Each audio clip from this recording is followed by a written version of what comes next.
Bonjour à tous et bienvenue dans ce nouveau podcast Porte Close, mes choix, mon chez moi, dédié à la compréhension et à l'aménagement de nos intérieurs. On ferme la porte, c'est parti pour une vingtaine de minutes entre nous.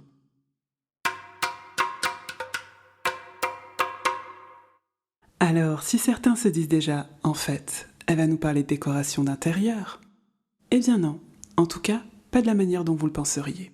Ici, on ne parlera pas des dernières tendances en matière de papier peint.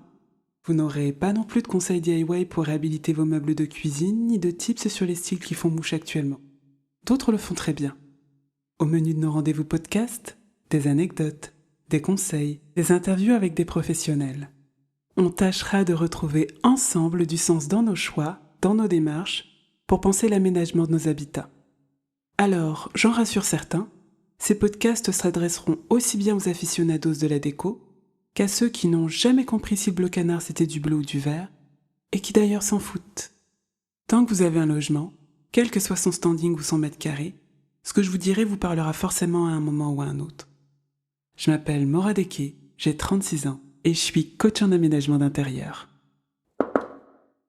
Donc, c'est le premier podcast de la série, du coup on va prendre le temps de comprendre un petit peu de quoi on parle. Mon boulot consiste en quoi ? En 3 mots ? En tant que coach, je vous accompagne à accéder à un habitat plus consciencieux.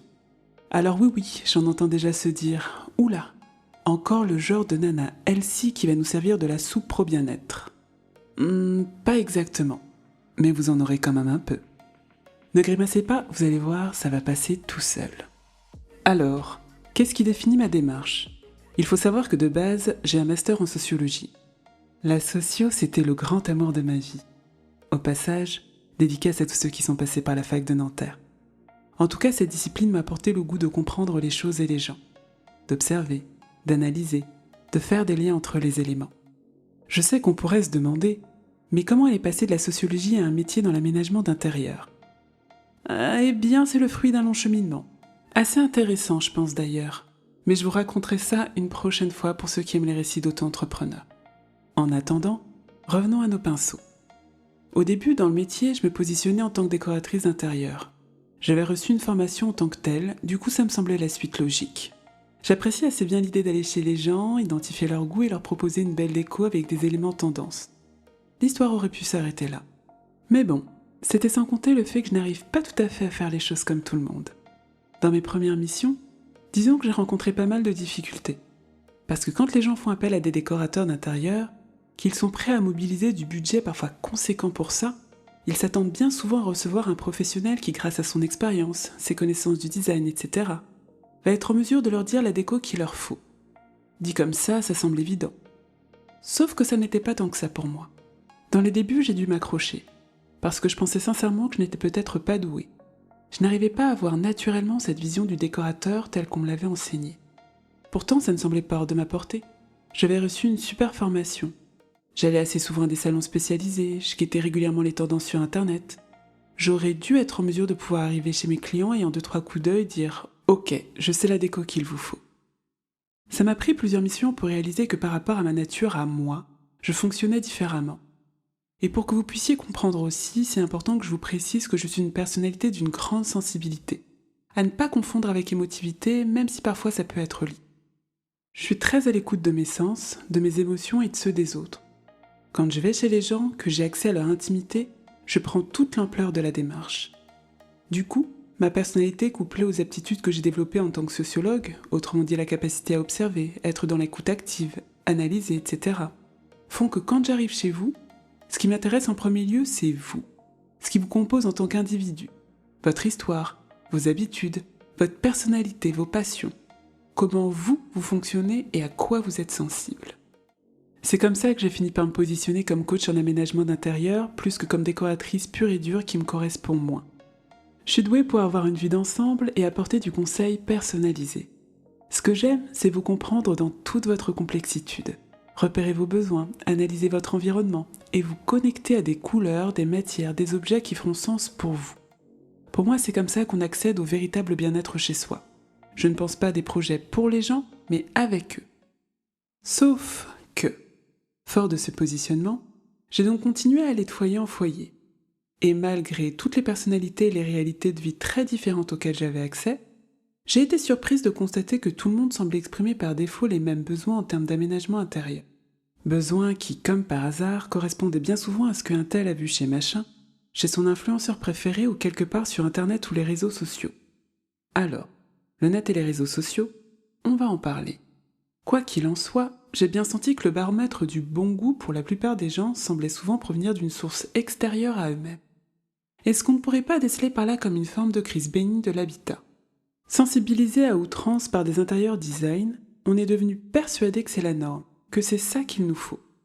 Et pour ceux dont l'intérieur ne ressemblerait pas à une double page de magazine de home design, on peut déceler dans leur discours concernant leur habitat comme un sentiment de honte, ou un minima d'un problème qui aurait plus ou moins vite à régler. Pour moi, ce n'est pas normal. Vous le verrez au travers des anecdotes que j'aurai à vous raconter, qu'on utilisera bien souvent comme des bases de réflexion pour raisonner ensemble, à quel point nos sociétés modernes influencent nos décisions jusque dans nos sphères de l'intime, et notamment à travers le prisme de l'habitat. Par exemple, là tout de suite, je me souviens de cette visite chez cette étudiante, donc j'aurai l'occasion de vous raconter plus en détail cette anecdote dans un prochain podcast. Elle voulait que je l'accompagne sur son projet déco, inspiré de diverses photos qu'elle avait pêchées sur les réseaux sociaux. S'inspirer des autres est une facilité à laquelle on est beaucoup à se laisser tenter. Et pourtant, c'est bien souvent une erreur. Vous allez voir pourquoi.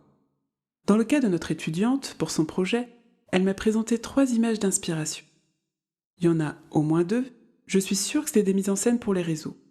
Du sucre pour les yeux, mais un aménagement qui d'expérience ne me semblait pas viable au quotidien. C'est le même principe que les filtres.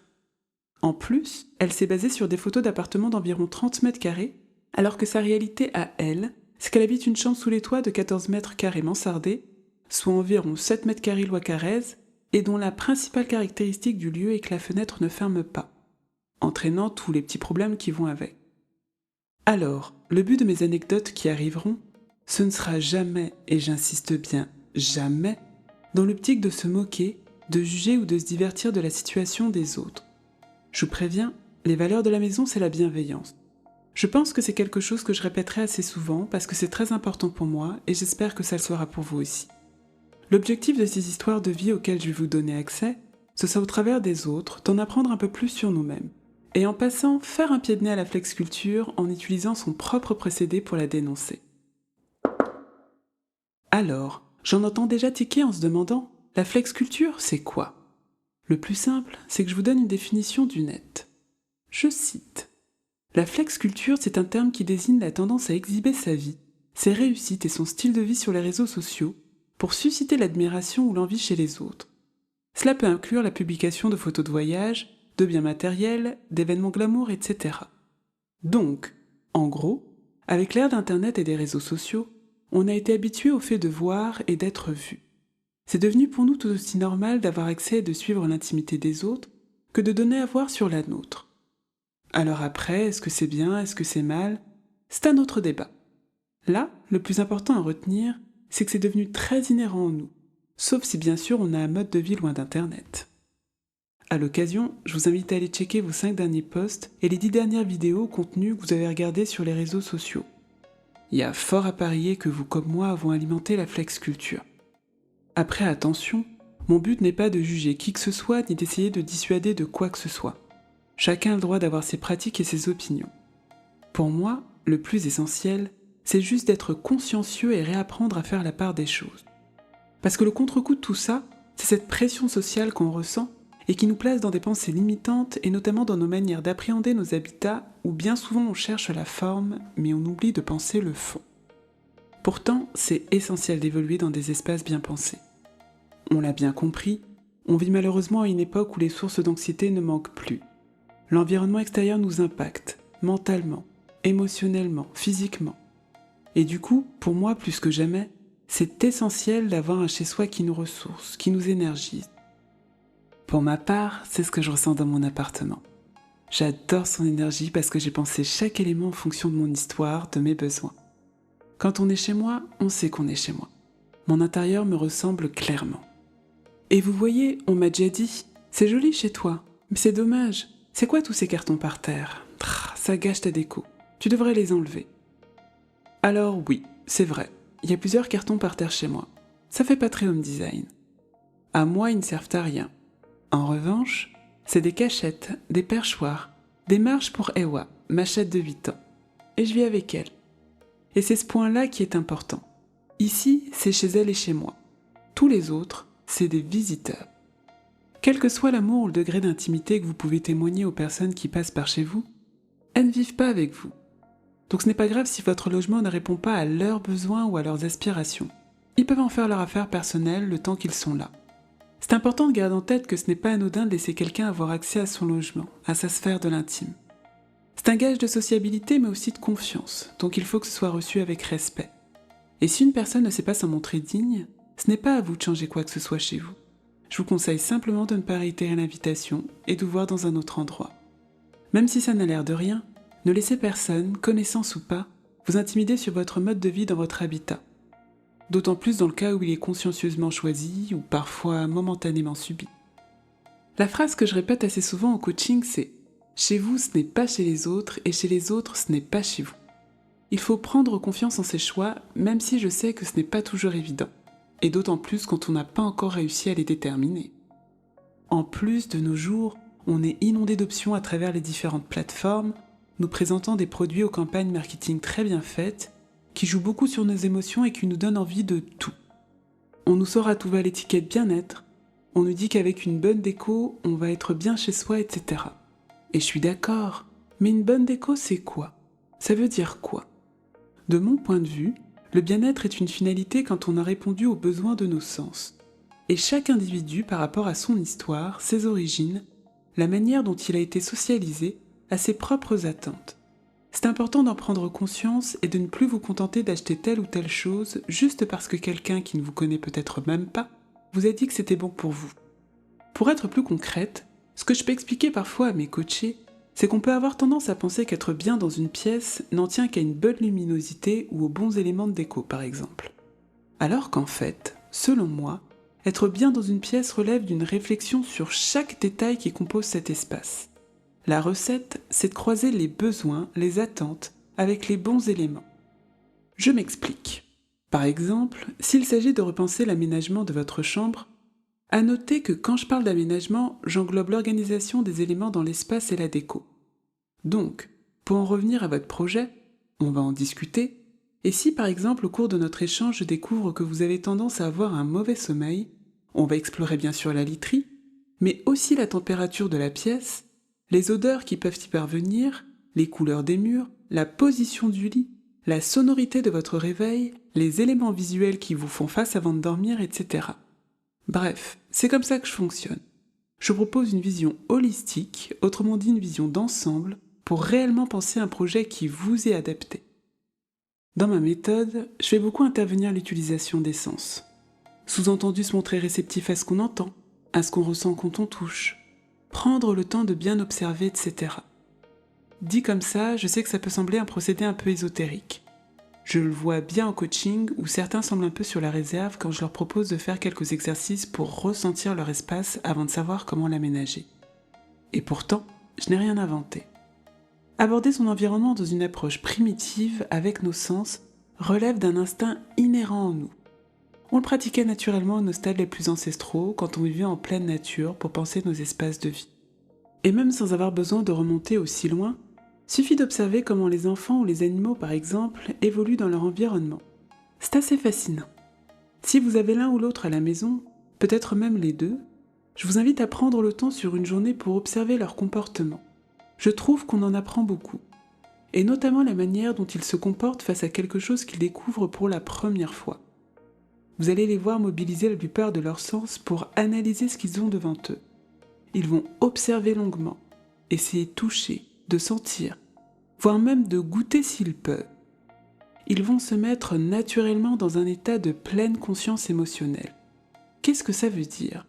Ça signifie que tout le cerveau va mobiliser ses ressources dans l'instant présent, sur ce qui se passe là et maintenant. Selon moi, c'est de cette faculté dont on s'est beaucoup déconnecté en tant qu'adulte. Et plus encore pour ceux parmi nous qui évoluons dans un cadre citadin où tout va très vite, où tout est très dense. Notre cerveau est perpétuellement dans ce qui s'est passé hier ou dans ce qui devra se passer demain. Et c'est dommage, parce que beaucoup d'études tendent à prouver que vivre pleinement l'instant présent, c'est un des chemins vers le bonheur. Pour preuve, faites appel à vos souvenirs. Rappelez-vous par exemple de cette balade. Pieds nus sur la plage ou sourire aux lèvres, vous profitiez du moment sans penser à autre chose. Pourquoi ? Parce que votre cerveau était stimulé par son environnement. Il était occupé à décrypter les différentes odeurs apportées par la mer, à assurer une réponse vestibulaire à chaque pas dans le sable meuble et chaud pour garder l'équilibre, à analyser tous ces sons qui vous entouraient, composés du chant des mouettes, des enfants qui crient, de la mer qui va et vient et de cette chanson à la mode qui sort de l'enceinte de ce promeneur en paddle. J'ai pris l'exemple d'une balade à la mer parce qu'il est facile à illustrer. Mais bien évidemment, il y a bien d'autres exemples auxquels se rattacher. Pensez notamment à ce que vous ressentez quand vous vous baladez n'importe où dans un bel endroit, que vous regardez jouer votre équipe de foot préférée, ou face à un plat délicieux que vous découvrez pour la première fois. Le cerveau est concentré sur ce qu'il vit sur le moment. Du coup, pendant ce temps-là, il ne va pas se perdre dans l'angoisse du bouton sur le front que vous avez vu apparaître hier alors que votre premier date arrive, ou sur l'argent qu'il faudra trouver pour payer demain cette facture de gaz beaucoup trop faramineuse. Tout ça est mis sur pause. Alors bien évidemment, nos réalités étant ce qu'elles sont, il y a tout un ensemble de choses d'hier et de demain auxquelles on doit penser. Ce que j'essaye de vous dire par là, c'est que c'est important d'apporter des pauses émotionnelles à votre esprit. Et un habitat consciencieux, bien aménagé, peut vous apporter ça. C'est cette philosophie sur laquelle je travaille avec vous en coaching. Comprendre ce qui comble vos sens et vous proposer un aménagement, une décoration qui va stimuler positivement votre cerveau. Parce que qu'on habite dans 10 ou 100 mètres carrés, je crois profondément qu'on devrait toujours se sentir bien et fier d'être chez soi. J'en ai fait mon objectif. Il faut bien se rappeler qu'avoir un habitat, ce n'est pas donné à tout le monde. Aujourd'hui, plus que jamais, c'est plein d'embûches d'accéder au logement. On le voit bien avec l'actualité. Donc quand on en a un, il faut estimer sa chance et comprendre que quelle que soit la surface ou son budget, on peut en faire quelque chose qui nous correspond. Suffit juste de découvrir comment. Mais bon, on va y aller ensemble, pas à pas. Du coup, on arrive à la fin de ce petit moment entre nous. Avant de se quitter, je vais vous laisser un petit exercice à faire. Un jour où vous aurez une heure de calme devant vous, sans distraction, ni portable greffé à la main ou télé en fond sonore, prenez le temps de marcher chez vous, d'observer chaque élément qui compose votre espace. Et demandez-vous en quoi votre espace parle de vous, en quoi il vous fait du bien. Attention, la question n'est pas de se dire « est-ce que je trouve que chez moi c'est beau ?» Parce que qu'on se le dise, on peut être attiré par quelqu'un qu'on trouve physiquement agréable, mais pour en tomber amoureux, il va nous falloir plus que ça. Et c'est pareil pour votre intérieur. Exigez plus. Demandez-vous si vous le trouvez juste sexy mais sans plus, ou peut-être même banal, ou s'il vous touche et vous vous sentez épanoui par lui. Si votre cœur n'a pas fait boum, n'hésitez pas à vous rendre sur ma page Morabessa Design pour une petite session de coaching avec moi. Le lien est en description. Et que ceux qui pensent à leur fin de mois se rassurent, il y a des prestations pour tout le monde. Pour moi, être bien chez soi devrait être accessible à tous. Allez, je vous mets à la porte. Je vous dis à très bientôt pour de nouveaux podcasts. Et en attendant, prenez soin de vous.